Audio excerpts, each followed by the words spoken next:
Honours ও masters সম্পন্ন করেন। 2014 সালে তুরস্ক সরকারের স্কলারশিপে পিএইচডি ডিগ্রি করতে যান ডক্টর হাফিজ। গাজী বিশ্ববিদ্যালয় আঙ্কারা থেকে 2020 সালে তিনি পিএইচডি ডিগ্রি সম্পন্ন করেন। এরপর 2021 সালে তোকাত গাজী ওসমান পাশা বিশ্ববিদ্যালয়ের লোক প্রশাসন বিভাগে সহকারী অধ্যাপক হিসেবে যোগ দেন। তুরস্কে অবস্থানকালে তিনি টার্কি জামায়াতের সভাপতির দায়িত্ব পালন করেন।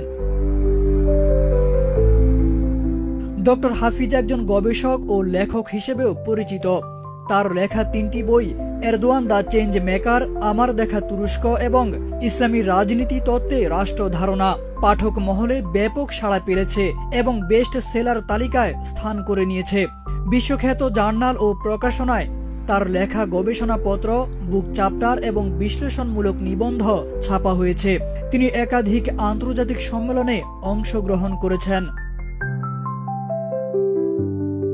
অনেকে মনে করছেন ডক্টর হাফিজুর রহমানের মতো তরুণ, উচ্চশিক্ষিত, আন্তর্জাতিক পরিমণ্ডলে স্বীকৃত এবং আদর্শনিষ্ঠ প্রার্থীকে পেয়ে নতুন প্রজন্ম